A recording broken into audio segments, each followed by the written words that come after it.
I always knew the local community had an absurdly strict homeowners association, but I never expected they'd manage to top their own ridiculous standards. And, of course, the woman leading this latest absurdity was none other than Marla, who seemed to think she had been crowned the neighborhood's absolute ruler since birth. She spends her days making pointless rules, handing out petty fines, and organizing endless meetings to discuss the most trivial details. This time, however, her obsession with following procedures nearly cost my daughter her life. It seemed like just another typical afternoon. My daughter, Emma, was playing with her toys in the living room when, out of nowhere, she began to feel ill. At first, I dismissed it as something minor, but within moments she was gasping for air. Her face turned pale, and her lips took on a strange, bluish tint. Every parent knows that moment of terror. I didn't waste any time. I called for an ambulance, trying to stay composed, even though panic gripped me. The dispatchers assured me help was on the way. I could only pray they would get here fast. Little did I know, the biggest obstacle to saving Emma's life would not be time or traffic. It would be a woman so consumed by authority that she thought she could stand in the way of an emergency. The ambulance arrived quickly, and that should have been a relief. But the entrance to our complex was in a shared area of the neighborhood, and Marla, of course, had control over this space. There she was standing in the middle of the road with her arms crossed, watching the paramedics as if they were merely kids trying to sneak into a concert. Then things took a turn for the worse. Marla, with all the grace of a traffic cop at an imaginary intersection, raised her hand and stopped the ambulance from entering. Yes, you read that correctly.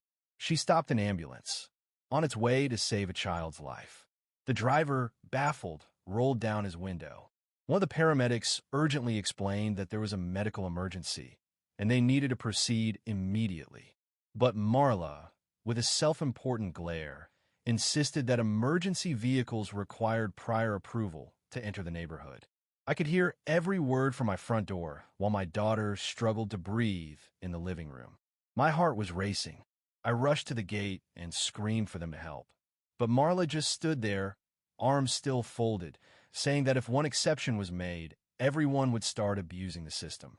As if calling an ambulance was some sort of prank people like to pull for fun. The paramedics tried to reason with her, but she remained unmoved. She showed them an email from the HOA, which claimed that all vehicles, even emergency ones, needed prior permission to enter. My frustration quickly morphed into fury.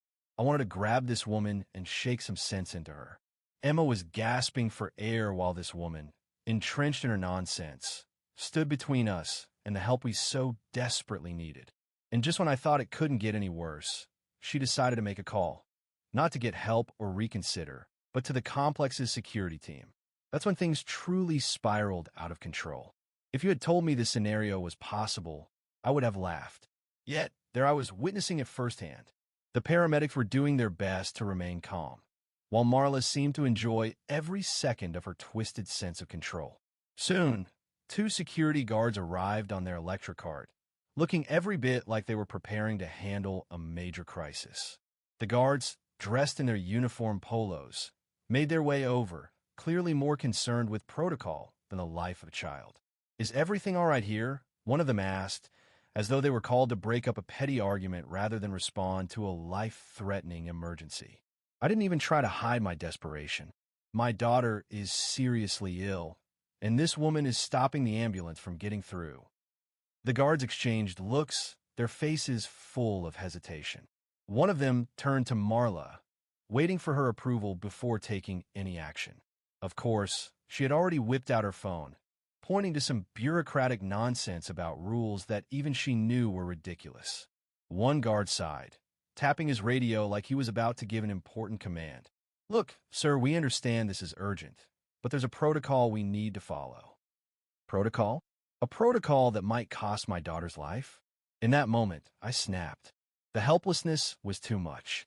My scream, more a howl of pure desperation than anything else, echoed through the yard. They were playing by the rules while Emma struggled to breathe. That's when the ambulance driver had had enough. He revved the engine, disregarding the chaos behind him. Marla, realizing she was losing control, threw herself in front of the vehicle, trying to block it from going any further. She acted as though this was some noble cause, as if stopping an ambulance was a heroic act. The security guards tried to hold her back, but she screamed bloody murder, claiming they were breaking the law. She even pulled out her phone to record everything, threatening to sue anyone who would listen. Meanwhile, the paramedics, their patients completely exhausted, continued forward, unperturbed. I rushed inside, guiding the paramedics to Emma, who was barely conscious. Those minutes while they worked to stabilize her felt like an eternity. Outside, Marla continued her ranting, repeating her mantra about rules and the law.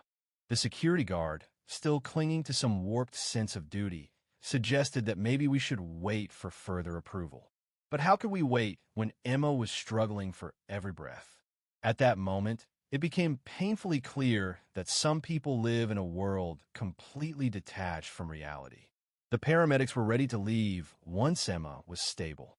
I never imagined a day would come when I would have to fight through bureaucracy just to save my child's life. But we made it. And while Marla and the security guards continued their ridiculous spectacle, Emma was finally out of danger. As the ambulance left and the security guards returned to their posts, I stood there, watching the last of the chaos fade away. The sounds of the neighborhood slowly returned to normal, but the weight of what had just happened hung heavy in the air. I couldn't stop thinking about the events that had just unfolded and the sheer absurdity of it all.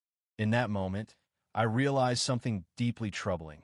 The lengths some people are willing to go to uphold their misguided sense of control, even when it threatens lives, is staggering. Marla's rigid devotion to the rules was so blinding that she couldn't see the life-or-death situation right in front of her. The security guards, too, were caught up in this bureaucratic nightmare, as if their roles as gatekeepers were more important than human lives. They had all become so accustomed to the mindless repetition of rules and regulations that they had lost sight of what truly mattered. What disturbed me the most was not just the callousness of the people involved, but the realization that such people exist in every community. They are the self-appointed rulers, the ones who wield small amounts of power with an iron fist, believing that their authority must never be questioned, no matter the cost. It's a dangerous kind of mindset that can grow unchecked, especially when those who are supposed to challenge it are too afraid or too complacent to do so. And what happens when those individuals are put in charge of situations that truly matter? We see the consequences in stories like mine. The relief I felt when Emma was finally stabilized quickly turned into a feeling of anger. How many other families had to endure the same kind of neglectful bureaucracy? How many lives were put at risk because a person with authority was more focused on enforcing trivial rules than on saving a life? Marla may have succeeded in protecting her precious HOA rules that day, but she failed miserably in her duty as a human being. The security guards' inaction was frustrating. They stood by as my daughter struggled, hiding behind their radios as if managing traffic was more important than responding to an emergency. Their hesitance and uncertainty were glaring, and they were complicit in letting a child suffer because they couldn't challenge Marla's orders. This experience has changed how I view authority. Power, unchecked, can corrupt subtly. Those who believe they're protecting something often end up destroying it. Marla thought she was defending neighborhood rules, but she was undermining safety. Her obsession with control nearly cost a child her life. Sometimes doing the right thing means disregarding rules in favor of compassion and common sense. I'll never forget how close we came to losing Emma. It's a nightmare no parent should endure, but we must stay vigilant and stand up when others won't. Authority must be challenged when it loses sight of its true purpose. In the end, no rule is worth more than a life.